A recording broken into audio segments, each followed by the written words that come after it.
खुलुमबाय बयनिसिमबो नोंथांमोननि थाखाय माखासे खौरांफोर लानानै फैलायबाय आरो चेनेलाव गोदानब्ला अन्नानै चेनेलखौ साबस्क्राइब खालामनानै लादो बेल आइकनखौ एलाव होनानै ला जाहाथे नोंथांनाव सिगां नटिफिकेसन सहैग्रोयो दानिया खोनासंलांदो गिबि खौराङाव दङ उदालगुरि जिल्लानि सेनं रौमारि तामुलबारि गामिनि बिफा अरुण देखा आरो बिमा मिनथि देखानि फिसाजो थाखो 8आव फरायबाय थानाय थरायना आबिरा देखाया गोमानानै दं बिनिखायनो सोरबाफोर गोमानाय सुबुंखौ बहाबा नुसनबायदोंब्ला 8134093563 मबाइल नाम्बारनि गेजेरजों खौरां हरनो खावलायदों।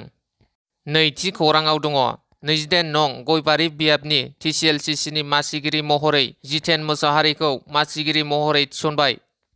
थामथि खौराङाव दङ थांनाय बावैसो सान सिगां आसाम सोनाब बंग सिमानि श्रीरामपुर गेराव हारियाना आरो उत्तर प्रदेशनिफ्राय लाबोनाय अमाफोरखौ BTCनि मि जुनार बिफान एनिमेल एन्ड हासबेन्ड्राइ बिफाना सिग्रोमना आफ्रिकान स्वाइन फेभार सुंदयै ASF पजिटिभ हमनो मोननायनि उनाव बिफानारिया श्रीरामपुराव फोजोबस्रांनो नाजानायखौ गोख्रों बेरेखा खालामदों। आसाम अमा फिग्रा गौथुम कक्राझार जिल्ला कमिटिया कक्राझाराव खौरांगिरिनि आसाम अमा फिग्रा गौथुमनि आफादगिरि अजित रामसियारिया BTC ओनसोल एबा कक्राझार जिल्लायाव आफ्रिकान स्वाइन फेभार जानाय अमाफोरखौ फोजोबस्रांनो मोना होननानै सरकार आरो कक्राझार जिल्ला खुंथायनि खाथियाव गोख्रों दाबि दैखांदों।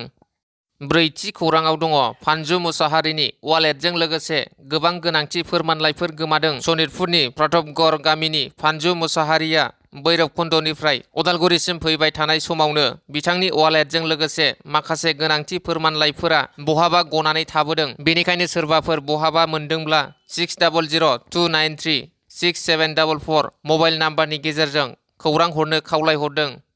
बाथि खौराङाव दङ कक्राझार जिल्लानि दतमा पुलिस थानायाव ओनसोलनि थागिबि रायजो राजाफोरा घेराव खालामदों। जाथायनि सोमोन्दै मिथिनो मोननाय बायदिब्ला दतमा पुलिस थानानि बिबानगिरिया दतमा CSCनि डक्टरखौ गाज्रि आखु दिन्थिनायनि हेंथायै ओनसोलनि थागिबि रायजो राजाफोरा गोख्रों खुद्रिसारनाय दिन्थिफुंदों।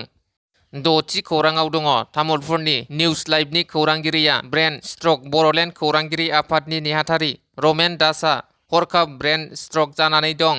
गुवाहाटीनि डाउन टाउन फाहामसालियाव फाहामथाय लागासिनो दं। रमेन दासआ आरो अनफावरिफोरनिफ्राय मदद हांख्रायदों। सैनांनाय नखरा सोरबाफोर गोसो गुदुं सुबुंफोरा मदद हरनो थाखाय 8761916600 मबाइल नाम्बारनि गेजेरजों जिपे खालामनानै हरनो हागोन।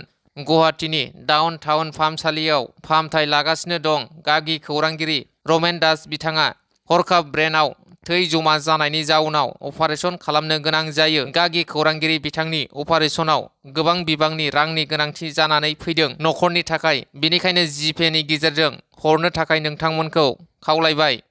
स्निथि खौराङाव दङ कार्बि आंलं जिल्लानि देन्थागाट 3 नं जांसिगुरि गामिनि दावराव बसुमतारी आरो थख्लि बसुमतारीनि 26 बोसोर बैसोनि फिसाज्ला सोमदोन बसुमतारीया उरिष्यायाव गोमानानै दं। बेनिखायनो सोरबाफोर सुबुंफोरा नुसनबायोब्ला 6003235127 मबाइल नाम्बारनि गेजेरजों थोंजोङै खोन्थाहरनो थाखाय दुखुथिया नखरा गुरैयै खावलायदों।